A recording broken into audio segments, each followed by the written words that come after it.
لحظة، قبل ما تكمل اسمع الكلمة دي يمكن تنقذ حياتك. هل تعرف إنك كل ليلة وإنت نايم روحك بتسيب جسمك وتطلع لعالم تاني؟ ومش دايما بترجع؟ لو ربنا أذن ليها ترجع تقوم من النوم، ولو لأ تخرج خروج مفيش بعده رجوع، الموت الحقيقي. اوعى تسيب الفيديو، لأن في آخر الحلقة هتسمع أعظم سر عن علاقتك بالنوم والموت، سر يخليك تبص لحياتك كلها بشكل مختلف.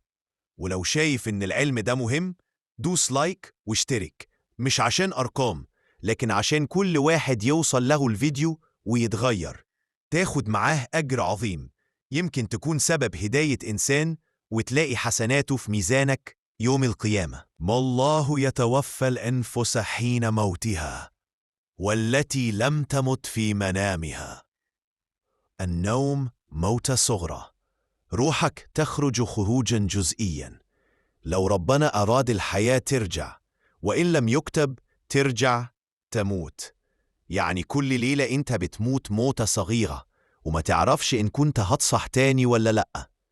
الرؤى الصادقة هدية من الله، الكوابيس من الشيطان، أضغاث الأحلام من النفس.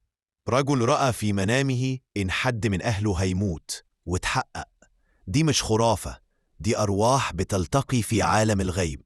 الروح مش محبوسة في الجسد، لها عالم تاني إحنا ما نقدرش نشوفه.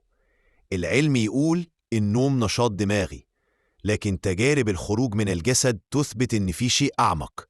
حتى العلماء قالوا الروح خارج علمنا لأنها من أمر الله، ويسألونك عن الروح قل الروح من أمر ربي. يعني مهما تقدمنا الروح ستظل سر رباني. النوم مش بس راحة، ده إنذار يومي.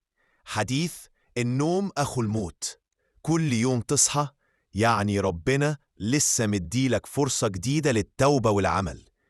التعليق اوعى تفتكر إنك بتنام عشان ترتاح بس، لأ، ده ربنا بيذكرك كل ليلة الموت قريب. المفاجأة اللي وعدتك بيها، كل ليلة لما تنام ربنا بيكتب اسمك بين الأموات مؤقتا. انت في نظر الملائكة ميت لحد ما يؤذن بروحك ترجع. عشان كده النبي صلى الله عليه وسلم علمنا دعاء قبل النوم: باسمك اللهم أموت وأحيا. وتصحى الصبح تقول الحمد لله الذي أحيانا بعدما أماتنا وإليه النشور. شوف المعنى، كل يوم بتنزل القبر وترجع منه. النوم بروفة للقيامة، فلو لسه بتقوم من نومك احمد ربك لأن لسه عندك فرصة. استغلها قبل ما يجي يوم تنام فيه وما تقومش بعده أبدا. شارك الفيديو ده عشان غيرك يعرف المعنى الخطير ده، يمكن يكون سبب رجوع إنسان لربنا. واشترك معانا وكل فيديو توصله لغيرك يكون في ميزان حسناتك. يوم القيامة هتتفاجئ بحسنات عمرك ما عملتها، بس جت من كلمة أو مشاركة منك.